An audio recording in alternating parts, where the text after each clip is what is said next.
గమనించండి, దేశీ ఆవు మూత్రం ఆర్గానిక్ అగ్రికల్చర్ లో భాగంగా ఉపయోగిస్తున్నారు. ఇది ఉపయోగించడం వల్ల మొక్కలకు ఎటువంటి లాభం ఉంది? సూక్ష్మ స్థూల పోషకాలు పుష్కలంగా ఉంటాయి. ఒక్కసారి గమనిస్తే నత్రజని, పొటాషియం, ఫాస్ఫరస్ తో పాటు సల్ఫర్ ఉంటుంది. అదేవిధంగా సూక్ష్మ పోషకాలైన మ్యాంగనీసు, ఐరన్ ఉంటుంది. ఇంకా సిలికాన్ అనేది ఎక్కువగా ఉంటుంది. మరి ముఖ్యంగా దేశీ ఆవు మూత్రంలో ఎంజైమ్స్, హార్మోన్స్ పుష్కలంగా ఉండడం వల్ల మొక్కలలో ఇది ప్లాంట్ గ్రోత్ ప్రమోటర్ గా ఉపయోగపడుతుంది. అదొకసారి జాగ్రత్తగా గమనించండి. అదేవిధంగా దేశీ ఆవు మూత్రము మనము పండ్ల మొక్కలకు ఉపయోగించాలంటే లేదా ఏ మొక్కలకైనా ఉపయోగించాలంటే ఖచ్చితంగా 14 రోజులు నీడలో మురగబెట్టాలి. అంటే ఫర్మెంటేషన్ లాగా చేయాలి.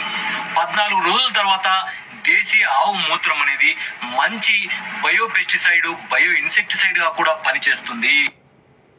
జాగ్రత్తగా గమనించండి, దేశీ ఆవు మూత్రం ఆర్గానిక్ అగ్రికల్చర్ లో భాగంగా ఉపయోగిస్తున్నారు. ఇది ఉపయోగించడం వల్ల మొక్కలకు ఎటువంటి లాభం ఉంది? సూక్ష్మ స్థూల పోషకాలు పుష్కలంగా ఉంటాయి. ఒక్కసారి గమనిస్తే నత్రజని, పొటాషియం, ఫాస్ఫరస్ తో పాటు సల్ఫర్ ఉంటుంది. అదేవిధంగా సూక్ష్మ పోషకాలైన మ్యాంగనీసు, ఐరన్ ఉంటుంది. ఇంకా సిలికాన్ అనేది ఎక్కువగా ఉంటుంది. మరి ముఖ్యంగా దేశీ ఆవు మూత్రంలో ఎంజైమ్స్, హార్మోన్స్ పుష్కలంగా ఉండడం వల్ల మొక్కలలో ఇది ప్లాంట్ గ్రోత్ ప్రమోటర్ గా ఉపయోగపడుతుంది. అదొకసారి జాగ్రత్తగా గమనించండి. అదేవిధంగా దేశీ ఆవు మూత్రము మనము పండ్ల మొక్కలకు ఉపయోగించాలంటే లేదా ఏ మొక్కలకైనా ఉపయోగించాలంటే ఖచ్చితంగా 14 రోజులు నీడలో మురగబెట్టాలి. అంటే ఫర్మెంటేషన్ లాగా చేయాలి. 14 రోజుల తర్వాత దేశీ ఆవు మూత్రం అనేది మంచి బయోపెస్టిసైడ్, బయో ఇన్సెక్టిసైడ్ గా కూడా పనిచేస్తుంది. జాగ్రత్తగా గమనించండి, దేశీ ఆవు మూత్రం ఆర్గానిక్ అగ్రికల్చర్ లో భాగంగా ఉపయోగిస్తున్నారు. ఇది ఉపయోగించడం వల్ల మొక్కలకు ఎటువంటి లాభం ఉంది?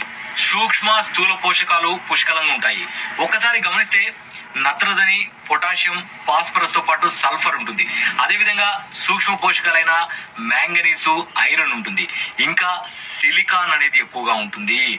మరి ముఖ్యంగా దేశీ ఆవు మూత్రంలో ఎంజైమ్స్, హార్మోన్స్ పుష్కలంగా ఉండడం వల్ల మొక్కలలో ఇది ప్లాంట్ గ్రోత్ ప్రమోటర్ గా ఉపయోగపడుతుంది. అదొకసారి జాగ్రత్తగా గమనించండి. అదే మనము పండ్ల మొక్కలకు ఉపయోగించాలంటే లేదా ఏ మొక్కలకైనా ఉపయోగించాలంటే ఖచ్చితంగా 14 రోజులు నీడలో మురగబెట్టాలి. అంటే ఫర్మెంటేషన్ లాగా చేయాలి. 14 రోజుల తర్వాత దేశీ ఆవు మూత్రం అనేది మంచి బయోపెస్టిసైడ్, బయో ఇన్సెక్టిసైడ్ గా కూడా పనిచేస్తుంది.